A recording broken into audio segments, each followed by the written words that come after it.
wabarakatuh. Yang terhormat Dewan Juri serta teman-teman sekalian, perkenalkan nama saya Anissa Yolanda Aulia dari Departemen Ilmu Ekonomi IPB University. Pada kesempatan kali ini, saya akan memaparkan hasil analisis pada tahap penyisihan, yaitu saya akan menganalisis saham Pura Delta Lestari dengan kode saham DMAS. Sebelumnya, izinkan saya memaparkan trading resume pada tahap penyisihan. Pada tanggal 21 September, dilakukan transaksi buy LPKR sebesar 5 lot seharga 129. Dan pada tanggal 24 September dilakukan transaksi buy DMAS sebanyak 1 lot seharga 212. Dan pada tanggal 25 September di akhir trading, dilakukan transaksi sell LPKR sebanyak 5 lot seharga 120 dan sell DMAS sebanyak 1 lot seharga 216. Pada kesempatan kali ini, saya membeli saham DMAS berdasarkan beberapa faktor.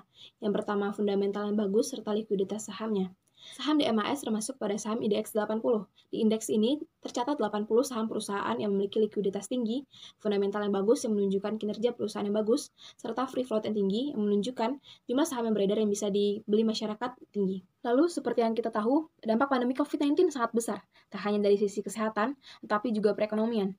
Banyak sektor yang terdampak besar akibat pandemi ini, dikarenakan adanya lockdown dan PSBB, menyebabkan menurunnya kinerja perusahaan dan terjadinya PHK. Pandemi juga menyebabkan para investor melakukan panic selling sehingga menyebabkan harga saham turun dan IHSG anjlok. Oleh karena itu, para investor dan trader harus memperhatikan sektor saham yang akan ditransaksikan. Pada trading kali ini, saya memilih saham sektor properti dikarenakan sektor ini merupakan salah satu sektor yang tidak terdampak besar dan harga saham yang cenderung stabil dibandingkan dengan sektor lain.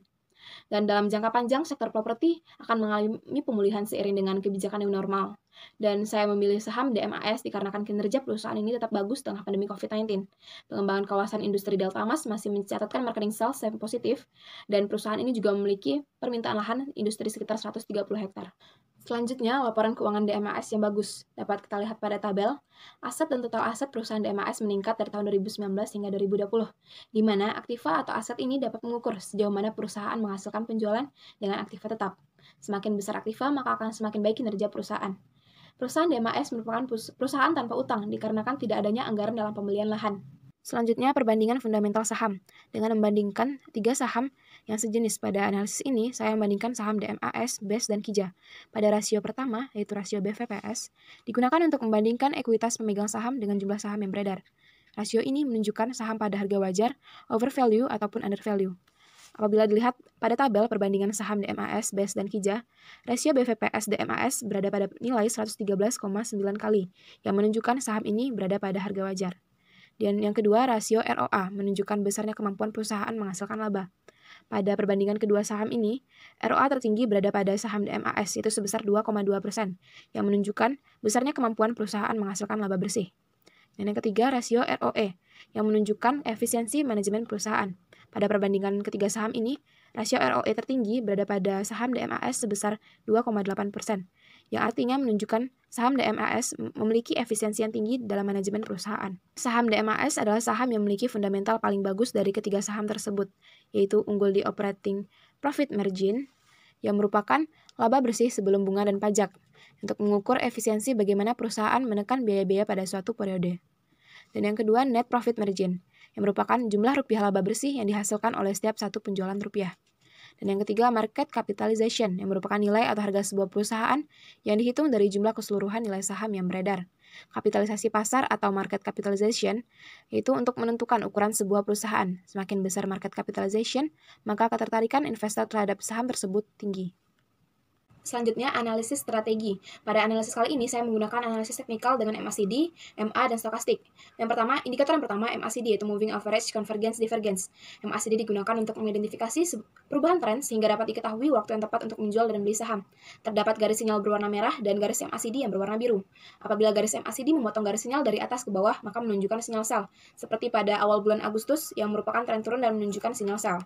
Pada saham DMAS di bulan September, garis MACD dan garis sinyal sejajar ke bawah, yang menunjukkan masih berada di tren turun berada pada nilai -3 yang berarti sinyal sell. Indikator yang kedua adalah MA atau Moving Average. Moving Average dapat digunakan untuk menentukan tren. Jika pada harga sekarang berada di bawah garis MA, berarti tren bearish atau turun. Sedangkan jika harga sekarang berada di atas garis MA, maka tren bullish atau naik. Pada grafik DMAS di bulan September, grafik harga sekarang berada di bawah garis MA yang menunjukkan bahwa tren bearish atau turun. Pada saat ini terlihat sinyal sell pada grafik harga dan garis MA. Indikator ketiga yaitu indikator stokastik.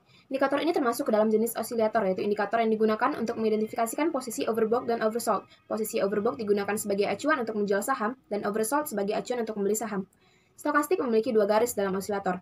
Yang pertama garis persen K yang berwarna biru adalah garis utama disebut sinyal line, sedangkan garis persen D yang berwarna merah disebut trigger line. Apabila sinyal line di atas level 80 berarti zona overbought, dan jika sinyal line berada di bawah level 20 berarti zona oversold. Pada saham DMAS di bulan September, sinyal line berada pada level 39 yang berarti netral.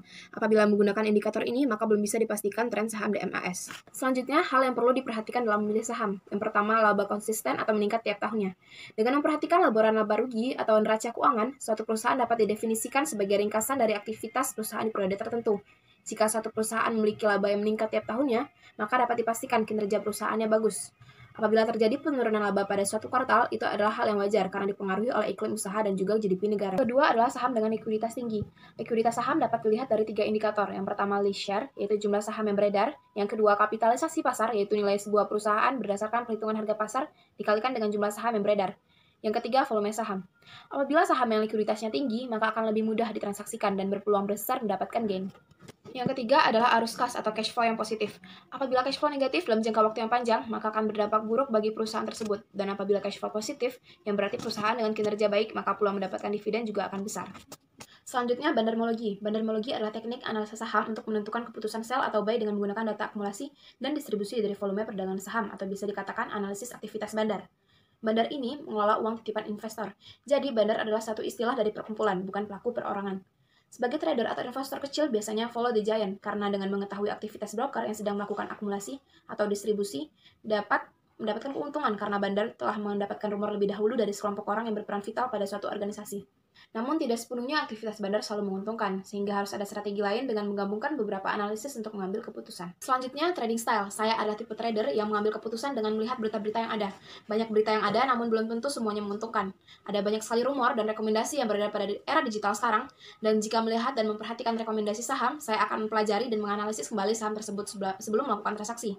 Untuk menghindari hal yang tidak diinginkan, biasanya saya membaca atau memperhatikan informasi atau fakta material yang resmi yang ada di website perusahaan ataupun website berita resmi. Contohnya ketika muncul berita secara resmi bahwa Indonesia diambang resesi, maka hal tersebut dapat mempengaruhi keputusan investasi seperti take profit atau wait and see apabila ingin melakukan transaksi. Sekian pemaparan analisis saya. Terima kasih atas perhatiannya. Wassalamualaikum warahmatullahi wabarakatuh.